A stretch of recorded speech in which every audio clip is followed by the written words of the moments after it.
Once upon a time, high above the mountains, there lived a small, fluffy cloud named Lumi. Lumi was not like the other clouds. The big clouds carried rain. The dark clouds carried storms. The white clouds floated across the blue sky during the day. But Lumi had a very special job. Every night, Lumi carried dreams to sleeping children. As the sun disappeared behind the mountains, Lumi would wake up from his little cloud bed and begin his nightly journey. He would collect dreams from the moon, pack them carefully inside tiny glowing stars, and carry them from house to house. Some dreams were about flying.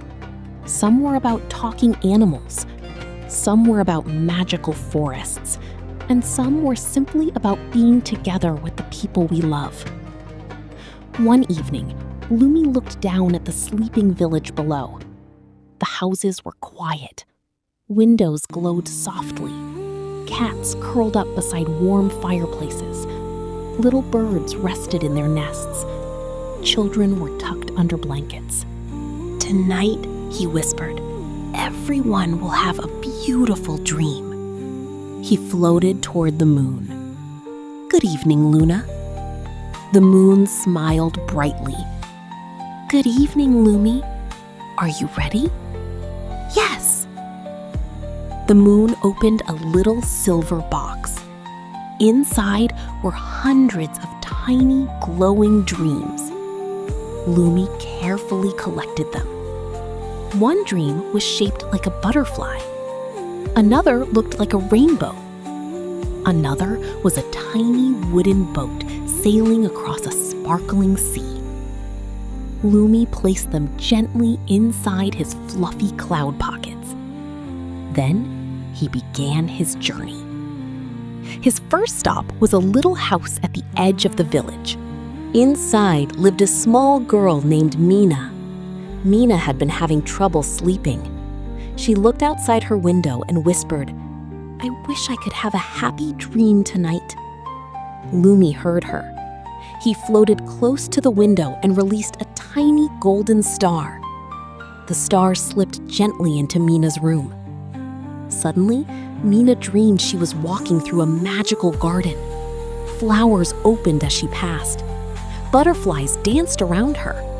A tiny rabbit gave her a basket of strawberries. Mina smiled in her sleep. Lumi smiled too. One happy dream delivered. He continued through the night. At the next house lived a little boy named Sam. Sam loved animals, so Lumi gave him a dream where he could understand every animal in the forest. A fox told jokes, a bear played a wooden drum, little squirrels danced around a tree.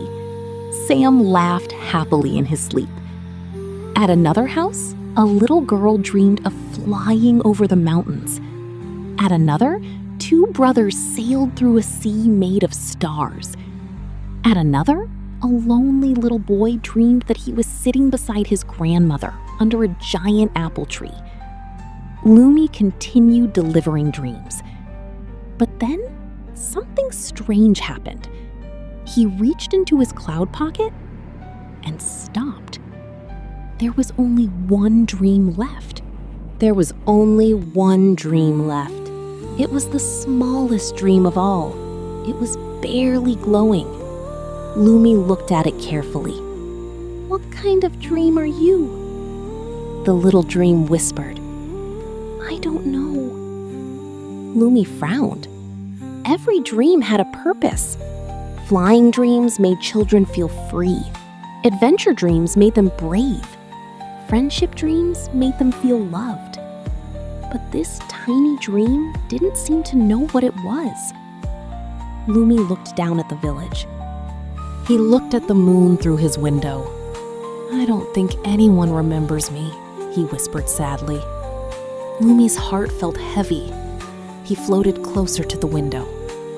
Adam couldn't see him, but Lumi could see a single tear rolling down the boy's cheek. Lumi looked at the final little dream. Suddenly, it began to glow. The tiny dream whispered, I know where I belong." Lumi gently carried it through the window. She smiled and hugged him. "You are never alone." Then his father appeared. Then his little sister. They all sat together beneath a giant tree. Adam looked up. Above the tree was a bright little star. He smiled. For the first time that night, Adam felt completely safe. Lumi watched from the window. His little cloud heart felt warm. But suddenly, whoosh! A strong wind blew across the sky. Lumi was pushed far away from the village. Oh no! He tried to stop himself, but the wind carried him higher and higher, past the mountains, past the stars, until he couldn't see the village anymore. Lumi became frightened. "I need to go home." But the wind kept pushing. He floated through a dark part of the sky. For the first time, Lumi felt completely alone. Then he heard a soft voice. "Don't be afraid." Lumi looked around. The moon was shining behind him. "Luna!" The moon smiled. "Even clouds sometimes get lost." "But how will I find my way back?" Lumi asked.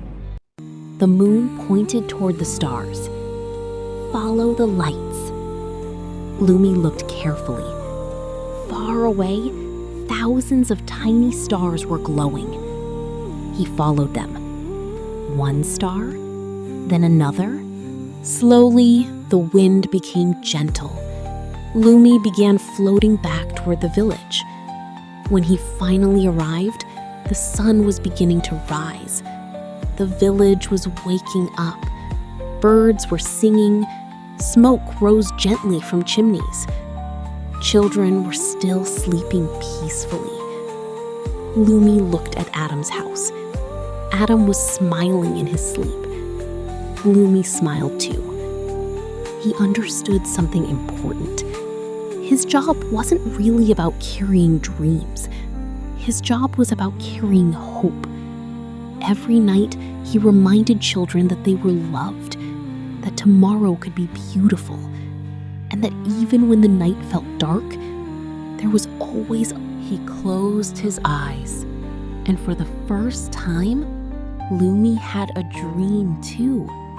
He dreamed of 1,000 happy children waking up with smiles on their faces, and high above them, a tiny cloud floated peacefully across the morning sky. The end. Sleep tight, little one. May the clouds carry your sweetest dreams tonight. He closed his eyes, and for the first time, Lumi had a dream too.